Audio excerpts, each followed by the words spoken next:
Bismillahirrahmanirrahim. Assalamualaikum warahmatullahi wabarakatuh.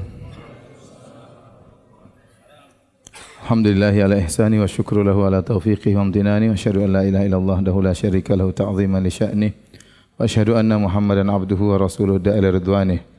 Allahumma salli alaihi wa ala alihi wa ashabi wa ikhwani. Hadirin dan hadirat, kita lanjutkan bahasan kita dari syarah kitab Tauhid.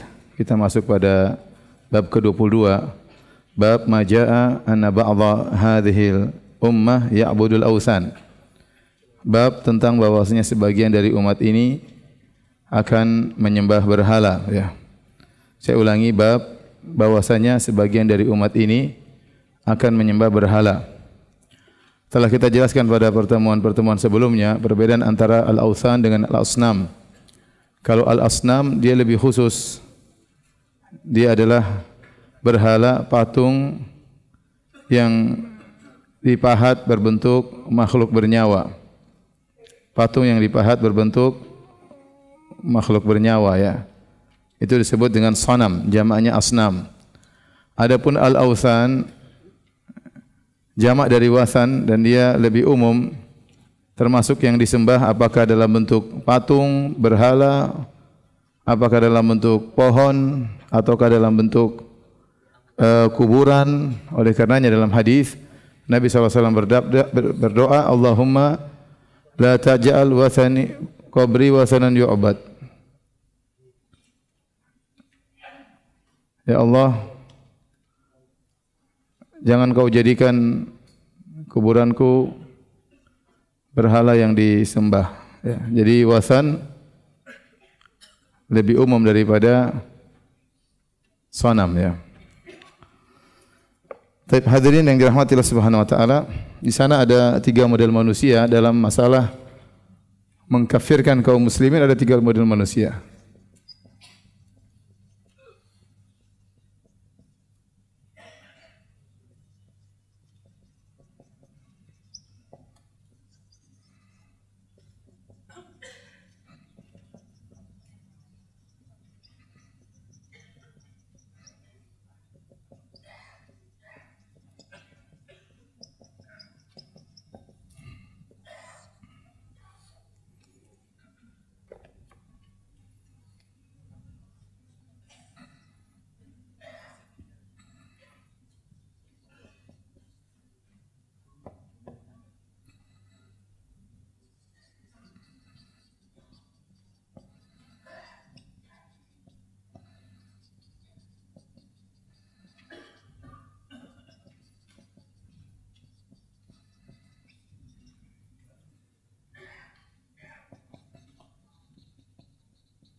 Yang pertama adalah kelompok Khawarij yang mereka begitu mudah mengkafirkan kaum muslimin. Bahkan mereka memandang sebagian besar kaum muslimin telah terjerumus dalam kekafiran karena kejahilan, ya. Dan kelompok-kelompok itu, ya, masih banyak sampai sekarang, ya. Mereka menganggap kaum muslimin, ya, kuffar. Banyak di antara mereka kafir. Entah karena mereka tidak mengkafirkan pemerintah sehingga dikafirkan, atau karena sebab-sebab yang lain, ya, sehingga dianggap Islam mereka tidak benar, atau tidak berbaiat dengan imam mereka sehingga dianggap kafir, ya. Kelompok-kelompok seperti ini masih banyak, ya. Baru semalam saya ditanya, ada seorang ikhwan yang ngaji, kemudian dia mau nikah, ternyata calon mertuanya itu ikut pergerakan, ya, yang mempersyaratkan kalau kau mau nikah dengan putri saya harus ulangi syahadatain. Harus ulangi syahadatain. Saya bilang, ente ngaji kitab tauhid masih disuruh ulangi syahadatain. Kalau ngajinya ngawur-ngawur mungkinlah diragukan. Ini ngaji kitab tauhid, ya, membantah berbagai macam kesyirikan, masih disuruh ulang untuk mengucapkan apa? Syahadatain, ya. Ada pemahaman seperti itu, ya, yang menganggap sebagian kaum muslimin kafir, tidak berbaiat dengan imamnya sehingga harta mereka halal, dicuri sana dicuri sini. Dan ini terjadi. Jadi ini sikap mereka mengkafirkan mayoritas kaum muslimin.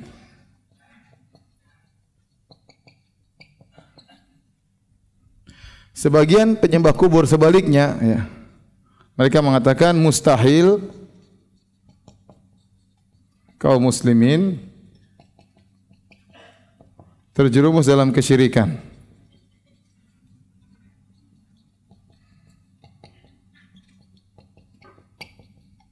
Adapun Ahlus Sunnah mereka mengatakan mungkin seorang muslim terjerumus dalam kesyirikan.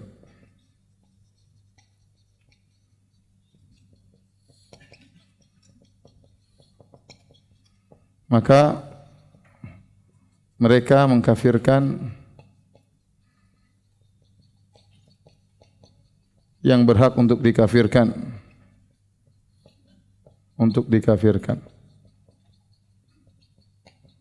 Tentunya setelah iqamatul hujjah, menegakkan hujjah dan izalatu syubhah, menghilangkan syubhat.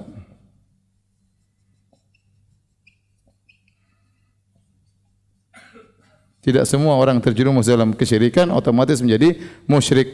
Tidak semua orang terjerumus dalam kafiran menjadi apa? Kafir. Untuk mengkafirkan ada syaratnya. Sebagaimana dijelaskan oleh Ibnu Taimiyah rahimahullah taala, iqamatul hujjah sama izalatus syubhah. Harus tegakkan hujjah dan menghilangkan syubhat. Dan satu perkataan Ibnu Taimiyah yang ma'ruf, dia mengatakan, "Wa man dakhala fil Islam biyaqin la yuzalu anhu ya bisyak." Barang siapa yang masuk Islam dengan keyakinan, mengucapkan asyhadu alla ilaha illallah wa asyhadu anna muhammadar rasulullah, sudah yakin dia masuk Islam, maka tidak bisa kita hilangkan nama Islam tersebut hanya dengan keraguan. Harus dengan keyakinan pula bahwasanya dia sudah kafir. Nah, untuk meyakinkan dia kafir atau tidak, harus menegakkan hujjah dan menghilangkan syubhat. Yang ingin kita bahas adalah kelompok yang ini, sebagian penyembah kubur yang mereka juga minta-minta di kuburan. Di zaman Syekh Muhammad bin Abdul Wahhab rahimahullahu taala, mereka menebarkan syubhat. Kata mereka, namanya orang-orang Islam tidak mungkin akan terjerumus dalam kesyirikan. Ya, dalil mereka hadis dalam Sahih Muslim, Rasulullah SAW bersabda, "Inna syaitan qad ayisa an ya'budahul musallun fi jaziratil Arab."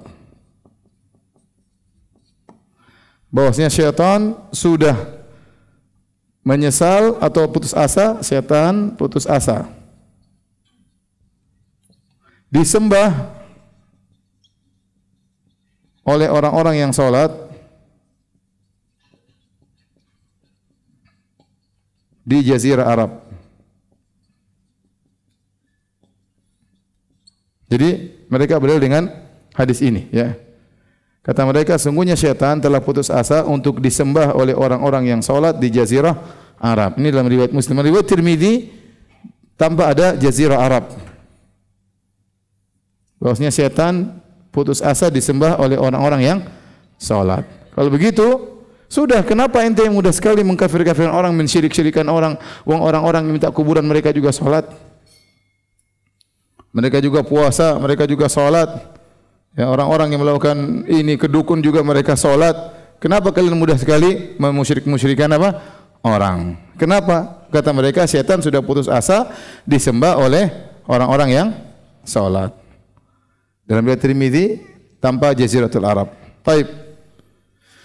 Inilah kenapa Syekh Muhammad bin Wahab membuat bab ini, bab anna ma jaa anna ba'd hadhil ummah ya'budul awthan. Bab penjelasan bahwasanya sebagian umat ini akan menyembah berhala, artinya akan menyembah syaitan, artinya akan terjerumus dalam kesyirikan. Dibuat bab ini, kata para ulama yang mensyarah bab ini, mereka mengatakan karena Syekh Muhammad bin Wahab ingin membantah golongan ini, golongan para penyembah kuburan atau orang-orang yang melegalkan kesyirikan yang mereka lakukan, yang mereka menganggap bahwasanya mereka tidak mungkin terjerumus dalam kesyirikan karena syaitan sudah putus asa.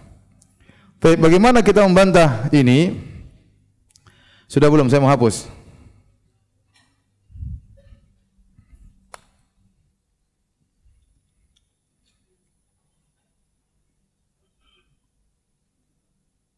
Kita bantahnya di sini aja lah. Bantahannya ya.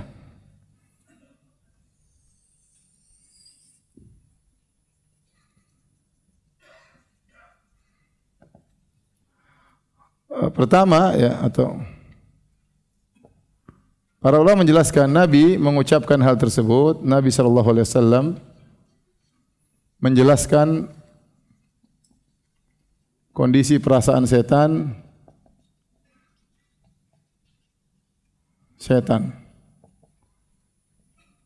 Kapan? Tatkala setan melihat Islam tersebar. Yaitu Allah berfirman, "Idza jaa nasrullahi wal fath wa ra'aita an-nasa yadkhuluna fi Allahi afwaja." Tatkala telah datang kemenangan, Fatu Makkah, pertolongan Allah, dan engkau melihat manusia masuk Islam berbondong-bondong. Saat itulah setan putus asa untuk apa? Disembah. Waduh, gagal saya. Kayaknya saya tidak bakalan disembah lagi ya. Dia putus asa. Tetapi apakah perasaan setan itu pasti benar? Oleh karenanya kita katakan, bantahan yang kedua, orang-orang yang berdalil dengan hadis tersebut pada hakikatnya berdalil dengan perasaan setan.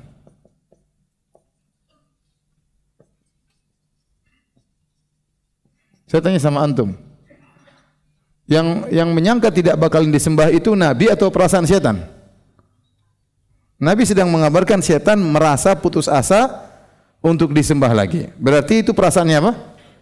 Setan. Nah, orang-orang ini mereka berdalil dengan perasaan apa? Setan. Paham? Dan perasaan setan itu belum tentu benar. Setan tidak tahu ilmu gaib. Perasaan tersebut belum tentu benar. Setan tidak tahu ilmu gaib. Jangankan perasaan setan, bahkan perasaan kaum mukminin terkadang keliru.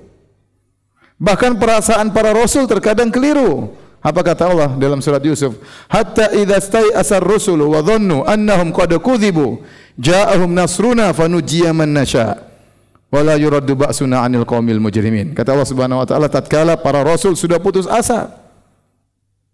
Sebagian ahli tafsir mengatakan apa, seperti penjelasan Imam Al-Qurtubi, para rasul putus asa bahwasanya mereka tidak akan ditolong oleh Allah. Bahwasanya tidak akan datang kemenangan untuk mengazab kaum mereka. Mereka putus asa.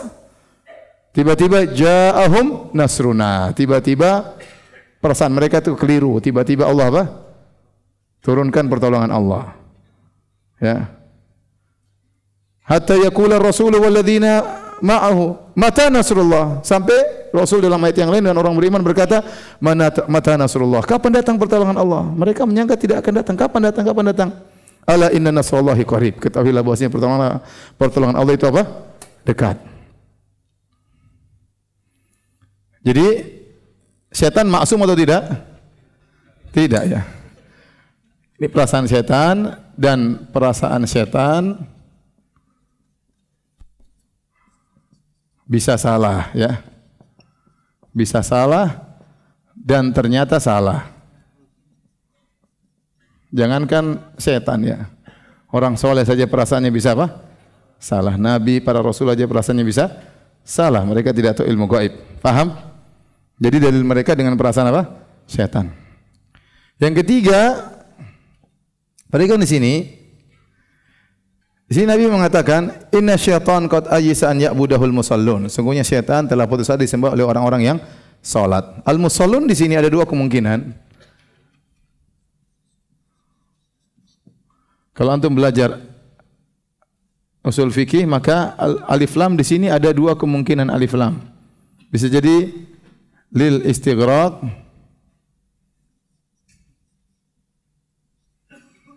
dan bisa jadi lil ahad. Kemungkinan besar adalah untuk lil ahad. Artinya kalau istighraq artinya setan putus asa untuk bisa menjadikan semua kaum muslimin menyembahnya. Tapi saya rasa bukan itu tujuan setan. Setan ya merasa orang-orang yang salat yang dia lihat tidak bakalan sembah dia lagi. Sehingga yang dimaksud dengan alif lam di sini lebih condong kepada lil ahad. Yaitu setan melihat orang-orang salat di zaman itu tidak bakalan lagi menyembahnya. Berarti orang-orang salat ini orang-orang salat tertentu. Orang-orang salat tertentu yang dilihat syaitan saat itu.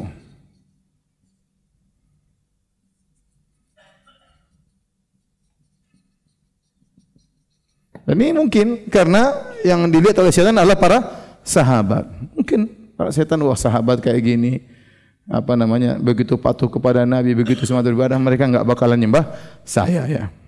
Kalau kita maknakan kepada al-musallon sini adalah orang-orang salat khusus yang dilihat syaitan oleh pada waktu itu, maka itu mungkin syaitan putus asa disembah oleh para sahabat. Mungkin. Yang keempat, ya. Kenyataannya banyak yang murtad setelah wafatnya Nabi.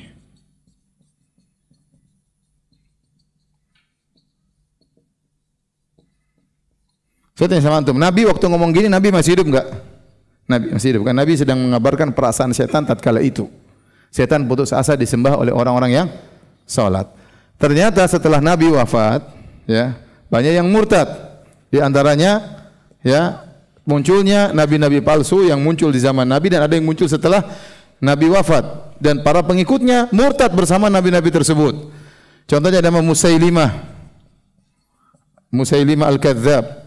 Ada juga Al-Aswad Al-Anasi, Al-Aswad.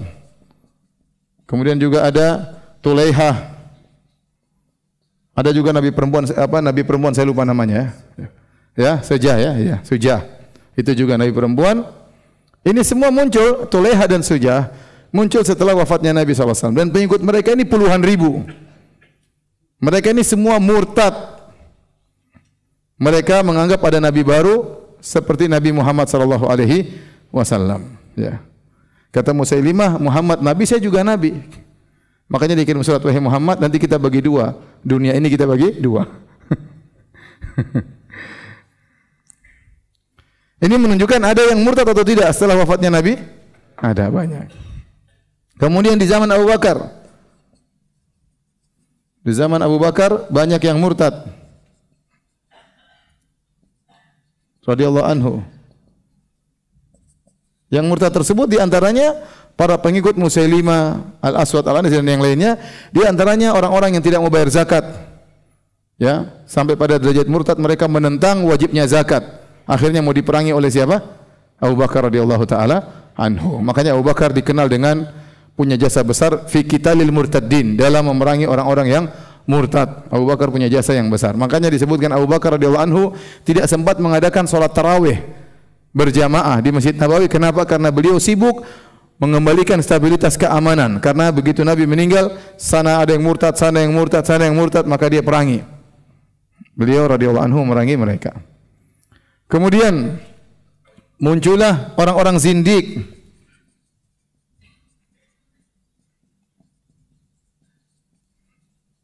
Di zaman sahabat.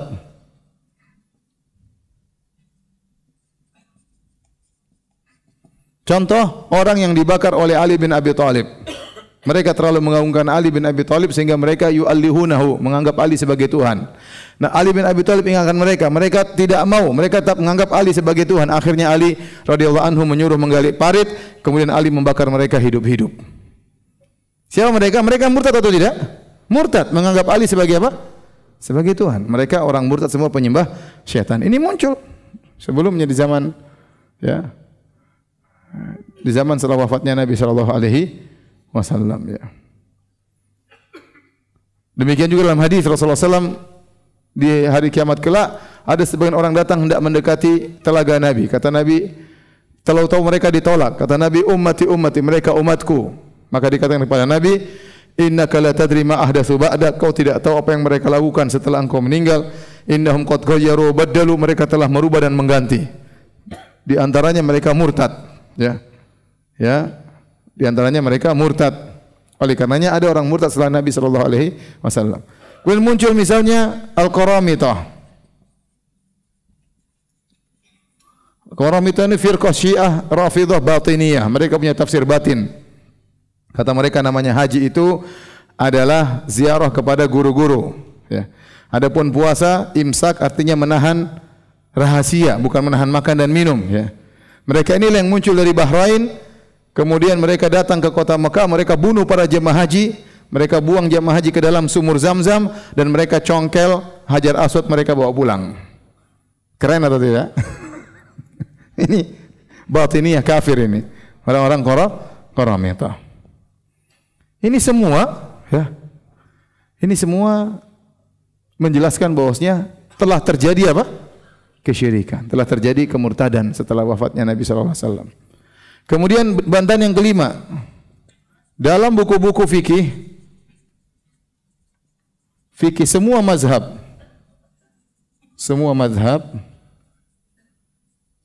ada pembahasan tentang ahkamur riddah, yaitu hukum-hukum orang murtad.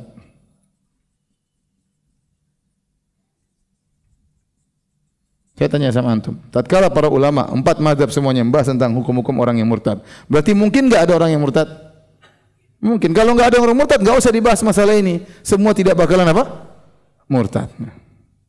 Dan kita bilang kenyataannya banyak orang murtad. Kata Nabi, man baddala dinahu faqtuluh. Kata Nabi, barang siapa yang kalian dapati merubah agamanya, maka bunuhlah. Ini sabda Nabi SAW.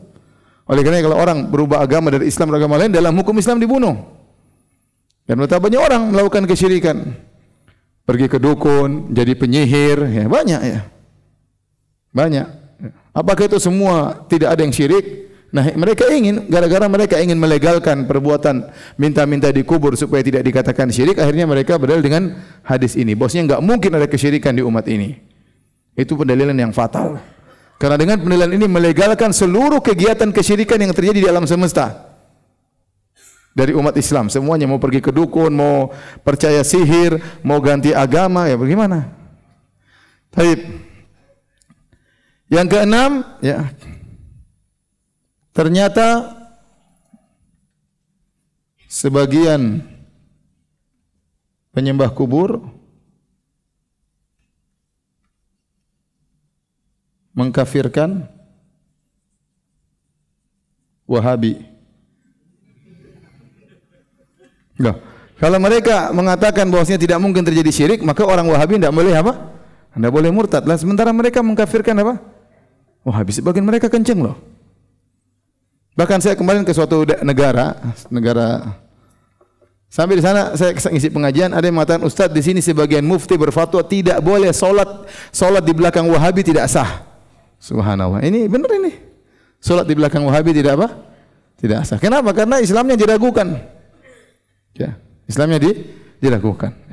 Bahkan keluar fatwa di tanah air kita, di sebagian fatwa dituliskan di antara akidah kekufuran meyakini bahwasanya Al-Quran Allah berbicara dengan suara, itu akidah Ahlussunnah. Dan di antara kekufuran meyakini Allah berada di atas. Bayangkan.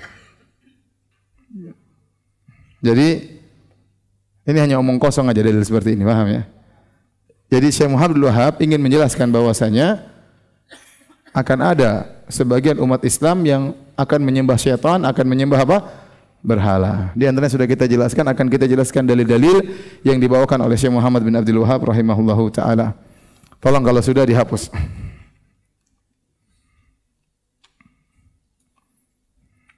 Biar difoto dulu. Sudah difoto? Hah? Antum enggak beri di sini ya, sekalian difoto.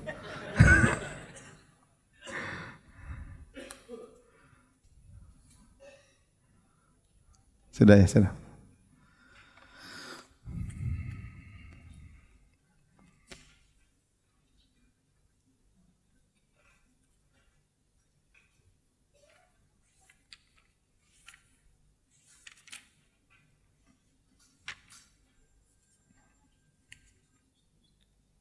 Sudah. Kalau sudah, hapus. Sudah ini, sudah difoto. Sudah, hapus saja.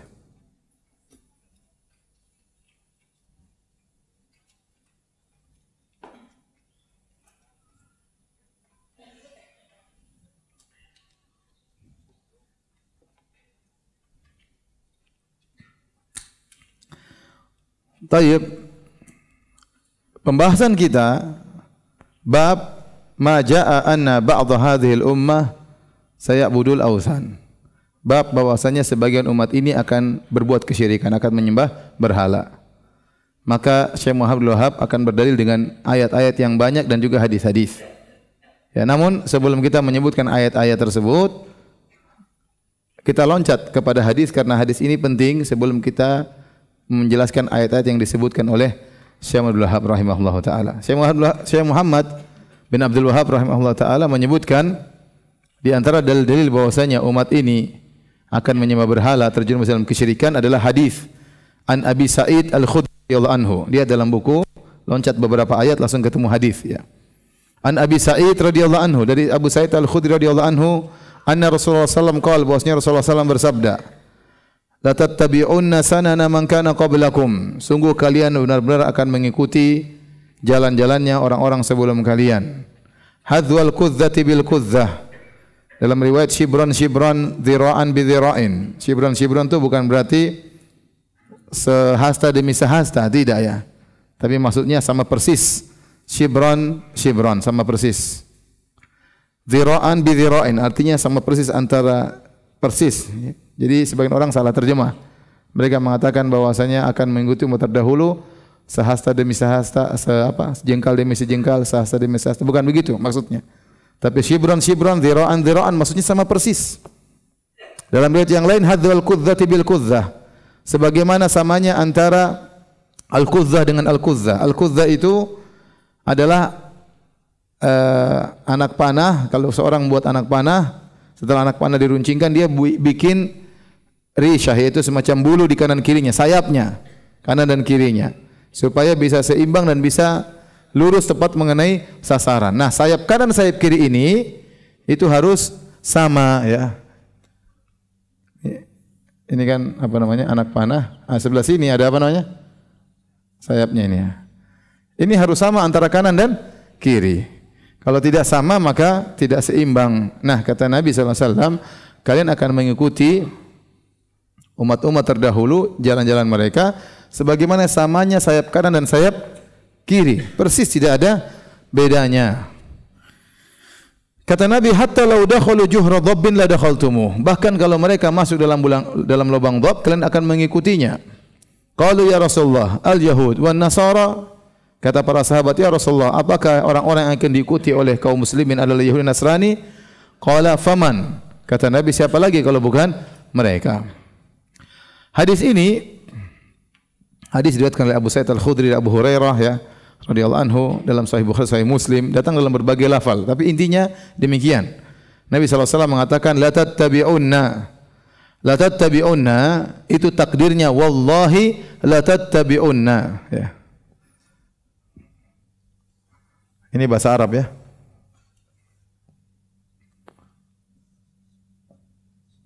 La tattabi'unna.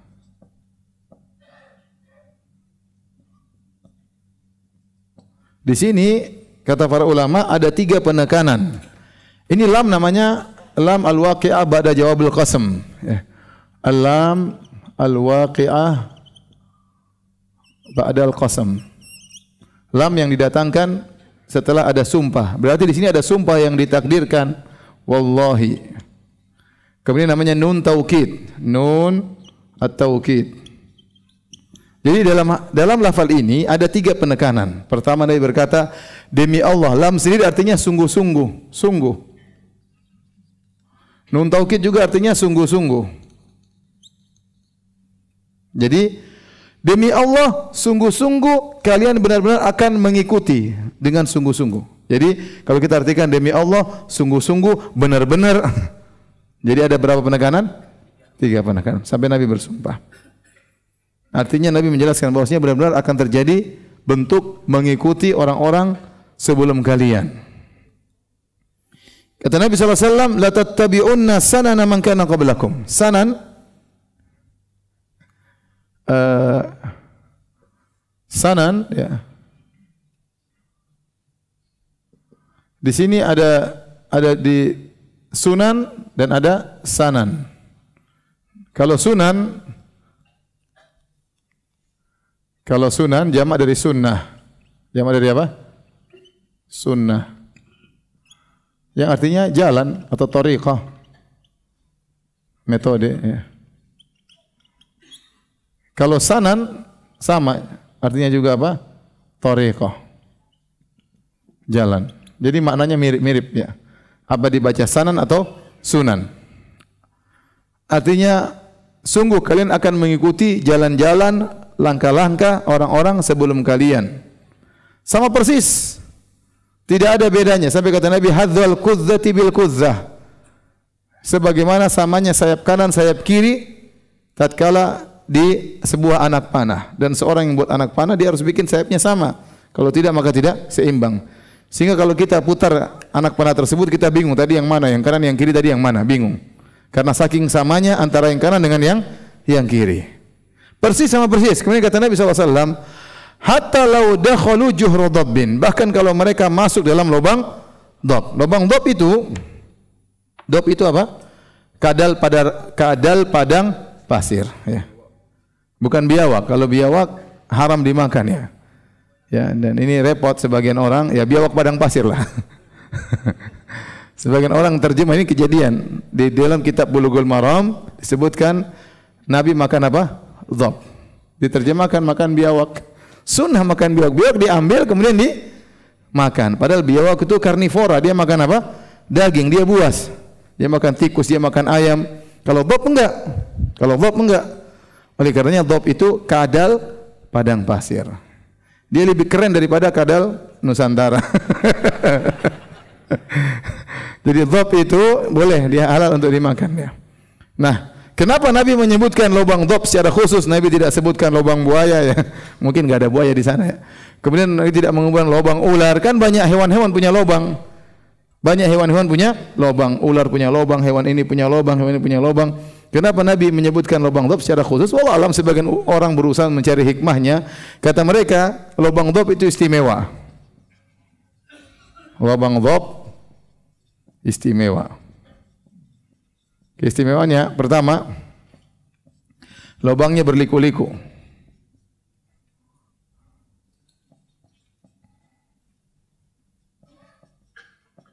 Jadi lubang dhab itu ya, dia tidak lurus begini. Tapi dia bengkok, nanti ada begini, ada begini, ada begini, ada begini, ada begini, bengkok dia. Kalau masuk tuh setengah mati, paham? Kesana turun lagi bawah, setengah mati. Jadi lubangnya apa? Berkelok-kelok. Susah. Susah. Yang kedua, lubang dhab itu hanya satu lubangnya. Dalam kurung buntu. Paham? Beda hewan-hewan lain itu lubangnya ada lubang masuk, lubang apa? Keluar. Terkadang lubangnya bercabang-cabang kanan kiri. Sehingga kalau ada yang mau tangkap sini dia bisa kabur ke kiri, bisa kabur ke kanan, dia bisa melarikan diri. Kalau lubang dhab sudah dia masuk, jalan keluarnya lubang masuknya itulah lubang keluar. Sehingga orang kalau mau nangkap dia tinggal nunggu di satu lubang. Ya. Artinya apa? Ente kalau masuk lubang ini ente pasti enggak selamat, paham? Karena enggak ada jalan keluar ya. Seandainya ada orang Yahudi masuk ke situ, terperangkap di lubang yang buntu tersebut, pasti ada orang Islam yang masuk. Yang ketiga, katanya lubang itu kotor, ya. Karena dia buntu maka dia apa? Kotor. Artinya, kalau disuruh milih masuk lubang dhab atau masuk lubang buaya, mending masuk lubang apa? Buaya. Yang penting buayanya enggak ada ya. Dan susah, lubangnya kecil. Ini kata para ulama, biasa orang Arab tatkala menyampaikan suatu dengan hiperbola, suatu yang mustahil untuk menekankan penekanan ya. Nabi mengatakan seandainya, dan tidak terjadi karena enggak mungkin manusia masuk di apa? Lubang dhab, lubangnya kecil. Tapi seandainya ada Yahudi atau Nasrani masuk dalam lubang dhab yang itu kotor dan bau dan buntu dan pasti di situ kebinasaan, enggak bisa jalan keluar, enggak ada tempat lari, pasti ada orang Islam yang akan ikut. Saking semangatnya mengikuti sunnahnya orang-orang terdahulu. Semangat luar biasa. Sama persis dan semangat. Ya. Artinya apa? Kalau sudah ngikuti Yahudi Nasrani tidak mikir-mikir lagi, langsung kemana? Lubang dhab, masuk juga. Enggak mikir-mikir. Menunjukkan semangat mereka untuk mengikuti sunnahnya orang-orang terdahulu. Mengikuti sunnah Nabi mikir-mikir. Sunnah masa sih? Ya, mikir. Kalau ngikuti orang Yahudi Nasrani, semua diikutin. Model baju, akidahnya diikutin, ya. Ibadahnya diikutin. Makanya dikatakan kalau ada yang dilakukan oleh Yahudi Nasrani pasti ada umat Islam yang pernah mengikuti atau bakalan mengikuti suatu saat. Sampai orang Nasrani yang meyakini bahwasanya Allah bersatu dengan Nabi Isa, ternyata muncul akidah wahdatul wujud, bukan cuma Tuhan bersatu dengan Nabi Isa, ini masih mending. Tuhan bersatu dengan seluruh makhluk, wahdatul wujud. Lebih parah daripada akidah Nasrani. Dan kita lihat ya, apalagi kalau kita sudah. Jadi mereka ikuti dalam sisi ibadat, dalam sisi akidah ya. Kemudian dalam sisi adat istiadat, dalam sisi model-model fashion ya. Sampai Nabi SAW menyebut dalam riwayat, hatta law kana fihi man ya'ti ummuhu alaniyah lakana fi ummati man yaf'alu dzalik. Sampai kalau ada orang Yahudi atau Nasrani menggauli ibunya terang-terangan, akan ada orang Islam yang mengikutinya. Saya kadang ini benar bisa terjadi enggak? Tapi bisa. Sekarang banyak media, orang bisa nonton macam-macam. Semua sampah-sampah ada di internet.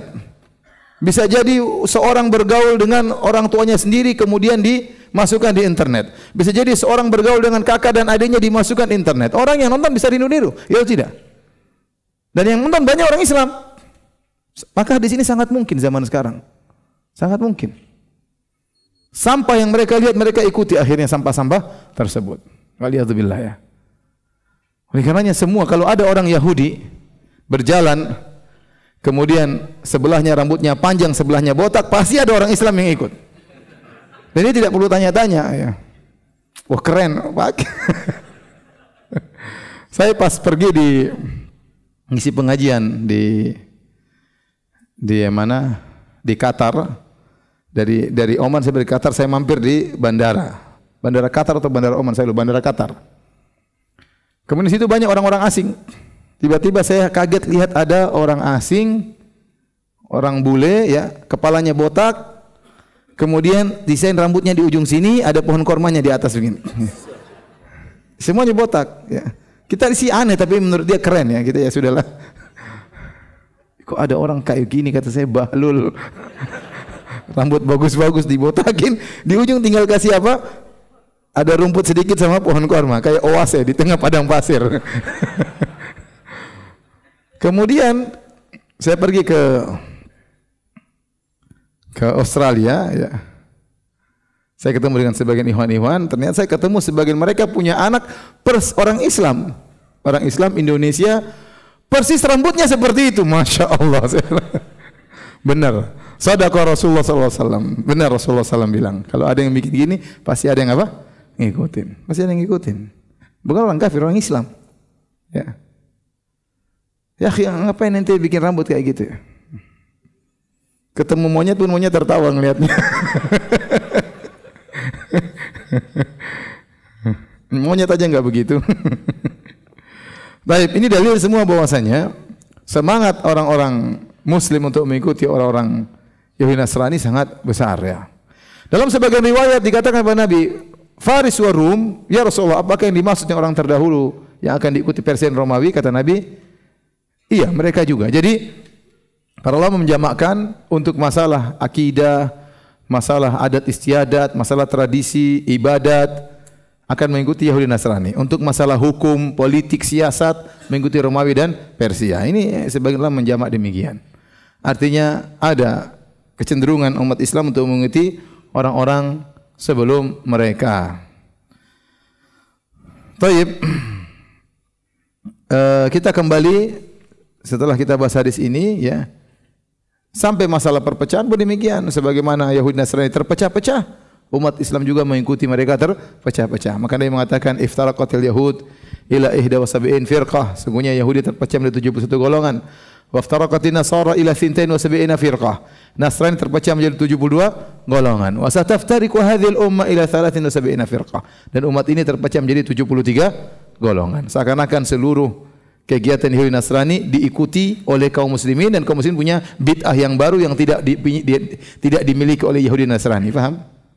Saya ulangi, Yahudi Nasrani punya ibadah-ibadah macam-macam, ada umat Islam pasti yang ngikut, dan umat Islam punya inovasi baru yang tidak dimiliki oleh mereka, sehingga jumlahnya 73. Baik, kita kembali kepada awal bab. Di antara dalil yang dijadikan dalil oleh Syekh Muhammad bin Wahab bahwasanya akan ada umat ini yang terjerumus dalam kesyirikan adalah firman Allah Subhanahu wa taala, "Alam tara ilal ladzina utu nasiban minal kitabi yu'minuna bil jibti wat taghut wa yaquluna lil ladzina kafaru haula'i ahda minal ladzina amanu sabila." Surat An-Nisa ayat 51. Kata Allah Subhanahu wa taala, tidakkah engkau lihat kepada orang-orang yang diberikan sebagian daripada Alkitab, yaitu diberikan ilmu tentang Taurat, yaitu orang Yahudi, mereka punya ilmu. Nasibun minal kitab ai ilmu, mereka punya ilmu tentang Taurat. Ternyata mereka sudah punya ilmu tentang Taurat, ilmu tentang wahyu Allah Subhanahu wa taala. Ternyata sifat mereka yu'minuna bil jibti wa taghut, mereka beriman kepada al-jibt wa taghut. Al-jibt ditafsirkan sihir atau dukun, at-taghut ditafsirkan syaitan.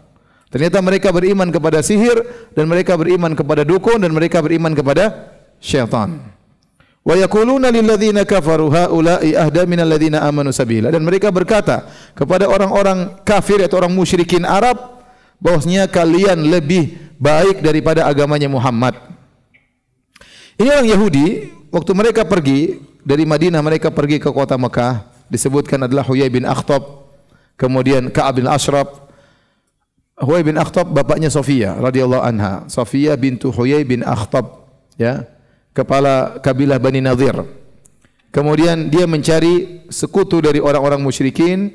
Dia ingin memprovokasi orang-orang apa?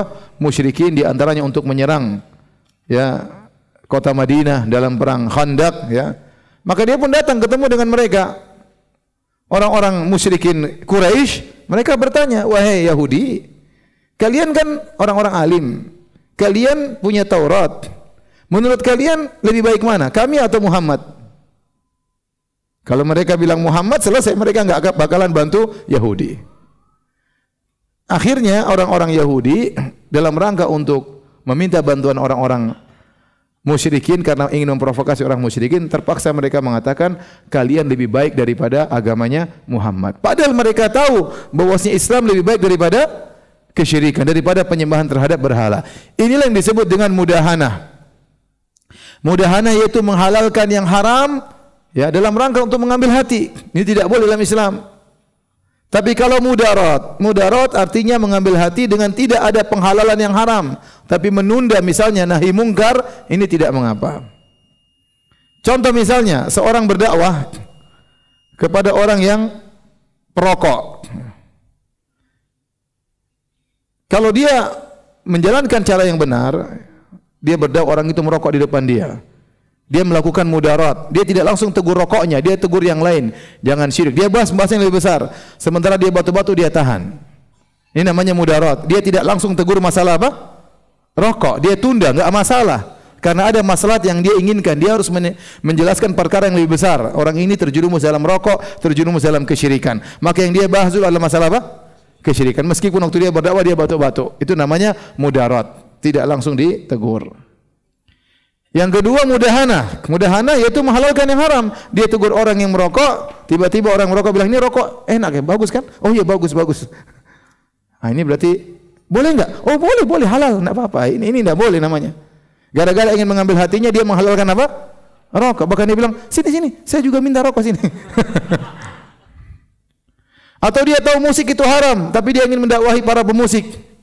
Maka dia datang ke situ, dia ikut main gitar, ikut main piano. Dalam apa? Saya ingin berdakwah. Ini enggak boleh.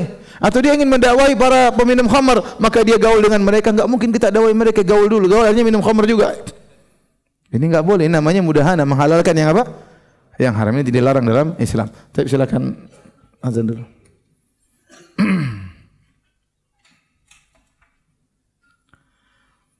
Hadirin dan hadirat yang rahmatillah subhanahu wa ta'ala, adapun sisi pendalilan dari ayat ini, yaitu jelas di antara ciri-ciri orang Yahudi, ya, mereka beriman kepada al-jib wa taghut, beriman kepada sihir, kepada dukun dan kepada syaitan.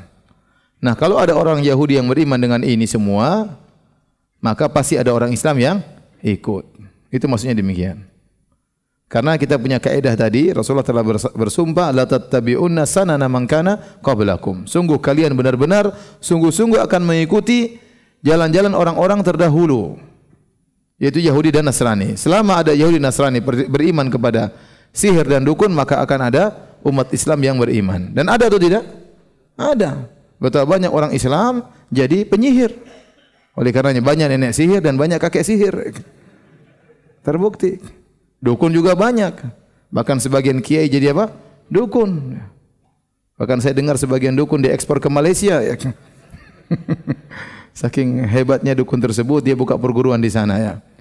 Jadi selama keyakinan kesyirikan tersebut diyakini oleh Yahudi dan Nasrani, maka akan ada umat Islam yang mengikutinya. Maka ini dalil dari Syekh Muhammad bin Wahab rahimahullah bahwasanya bahwasanya akan ada umat Islam yang terjerumus dalam kesyirikan, beriman kepada sihir, beriman kepada dukun, beriman kepada syaitan. Dan ini juga peringatan kepada kita bahwasanya seorang punya ilmu belum tentu dia selamat. Lihatlah orang-orang Yahudi, utu nasibam minal kitab, diberikan sebagian ilmu dan mereka punya ilmu, namun mereka tidak mengamalkan ilmu yang mereka miliki ya. Justru mereka tersesat di atas ilmu. Makanya mereka disifati dengan al-maghdub alaihim, yaitu yang dimurkai oleh Allah Subhanahu wa taala. Kenapa dimurkai? Karena mereka sudah punya ilmu namun mereka tidak mengamalkan ilmu mereka. Demikian saja, insyaallah kita lanjutkan pekan depan pembahasannya. Kita jawab pertanyaan yang masuk.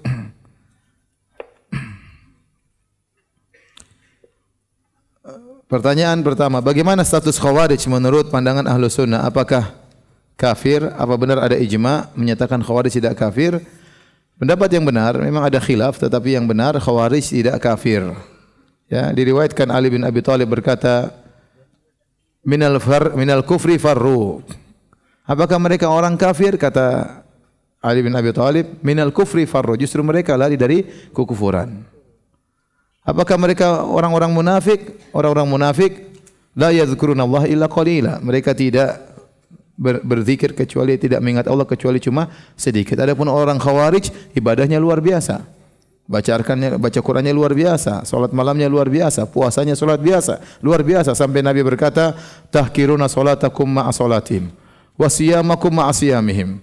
Kalian akan merasa minder wahai para sahabat kalau membandingkan salat kalian dengan salat mereka. Kalian akan merasa remeh tentang puasa kalian kalau kalian bandingkan dengan puasa orang-orang Khawarij. Sehingga orang Khawarij mereka ibadah mereka sangat luar biasa. Sehingga dikatakan oleh Ali bin Abi Thalib, ikhwanuna bagaw alaina. Mereka adalah saudara-saudara kita yang melakukan pembangkangan terhadap kami ya. Di antara dalil bahwasanya Khawarij bukan orang-orang kafir, Ali bin Abi Thalib radhiyallahu anhu tidak mengambil harta mereka sebagai ghanimah. Kalau mereka orang kafir, maka Ali bin Abi Thalib akan mengambil harta mereka sebagai ghanimah. Dan Ali bin Abi Thalib radhiyallahu anhu tidak menjadikan istri-istri mereka sebagai sabaya, sebagai tawanan perang. Ini menunjukkan bahwasanya Ali bin Abi Thalib tidak bermuamalah dengan orang Khawarij dengan muamalah kufar, tidak ya. Jadi mereka yang benar, mereka tidak kafir, tapi mereka tersesat. Ya, sampai sekarang orang Khawarij yang suka mengkafirkan kaum muslimin, mereka demikian, ibadahnya luar biasa. Kita terkadang terpesona melihat mereka, tapi luar biasa pemikiran mereka. Kaum muslimin apa? Kafir. Oleh karena kita tidak boleh bermudah-mudahan dengan mereka. Antum bayangkan orang-orang Khawarij yang ada di Arab Saudi. Mereka sempat ingin mengebom tangki minyak kilang minyak di Arab Saudi. Yang di sekitar kilang minyak tersebut ada pemukiman ribuan orang dan tidak berhasil. Kalau kita nganggap remeh, kasihan mereka juga Islam, mereka juga sunnah, mereka semangat. Antum bayangkan kalau mereka ngebom ribuan orang yang mati. Ya. Jadi kalau ente kasihan sama mereka, ente tidak kasihan sama ribuan orang yang bakalan apa? Meninggal dunia. Ya. Nah, sebagian orang kemudian bela-bela ISIS, ya akhi, taqillah. Ya. Ini bukan Muhammad sepele. Orang kalau sudah terjerumus dalam bid'ah, otak mereka enggak jalan ya akhi. Coba lihat perempuan ngebom, bawa anak-anaknya disuruh ngebom juga. Ngebom, bunuh diri mati, yang mati berapa? Kalau hitung-hitungan ini bahlul. Ya. Coba mereka ngebom 4 orang, yang mati mungkin cuma 3 orang. Kan konyol namanya. Kalau dia ngebom yang mati 1000 masih mending. Ini tempat yang bom yang mati cuma berapa? Tapi subhanallah, lihat otak enggak jalan. Saking enggak jalan otaknya, mereka ngebom orang di masjid. Coba, mau dapat bidadari ngebom di mana? Di masjid. Langsung dapat bidadari. Langsung buka puasa, mau ngebom buka puasa dulu. Kemudian ngebom katanya mau buka puasa sama Nabi SAW di surga. Ya akhi, di surga sudah enggak ada puasa. Di mana sebenarnya? Nota enggak jalan. Orang udah kena bid'ah, hati-hati. Jadi oleh karenanya, nah itu berlaku dalam semua bid'ah ya. Betapa banyak orang kalau sudah terkena bid'ah, otaknya sudah enggak jalan. Coba minta ke kuburan. Gimana minta ke kuburan? Orang mati, sudah tidak bisa mandi, makanya kita yang mandikan. Sudah tidak bisa pakai baju, kita yang kafankan. Sudah tidak bisa sholat, kita yang sholatkan. Sudah tidak bisa masuk ke rumahnya, kita yang kuburkan. Setelah itu kita minta sama dia. Kalau dia bisa mandi, kita bilang ente mandi sendiri, ngapain kita mandikan ente? Kalau dia bisa pakai baju, kita suruh pakai kafan sendiri. Tapi lihat orang-orang sudah terkena pemikiran bid'ah, minta ke kuburan. Minta ke kuburan. Lihat orang-orang yang terkena tasawuf. Kata Imam Syafi'i rahimahullah dari Yunus bin Abdul A'la, sami'tu Syafi'i yaqul. Kata Yunus bin Abdul A'la, aku mendengar Imam Syafi'i rahimahullah berkata, "Man tasawwafa anna rajulan idza tasawwafa awwal an-nahar la ya'ti al-'asr illa qad dhahaba aklu aw kama qala Syafi'i." Barang siapa yang di pagi hari ikut tasawuf, maka belum datang asar kecuali dia enggak beres akalnya. Coba lihat orang jaga la ilaha illallah 2 jam. Ya akhi ente bahlul apa begitu? Kalau kita yang gemuk-gemuk gimana cara berzikir begitu? Ya sih kan berjam-jam begini, loncat sini nari dari mana itu? Apa itu dari Islam? Mana akalnya enggak jalan. Kalau ente ingin ikut sunnah Nabi, ente salat malam 2 jam ya sampai kaki bengkak, itulah sunnah Nabi SAW. Bukan joget-joget, loncat-loncat seperti itu. Menari-nari. Tasyabbuh dengan orang-orang Nasara, ya. Makanya ikhwan hati-hati, kita berusaha terus berada di atas manhajus salaf, ya, jangan terpengaruh dengan bid'ah, jangan terpedaya dengan perkataan-perkataan mereka. Ada syubhat tinggalkan, jauhi, jangan coba-coba dengar syubhat. Hati itu lemah, ya. Al-qulub dha'ifa wa syubhat khattafah. Hati itu lemah dan syubhat menyebar-nyebar. Demikian saja kajian kita. Wabillahi taufiq wal hidayah. Assalamualaikum warahmatullahi wabarakatuh.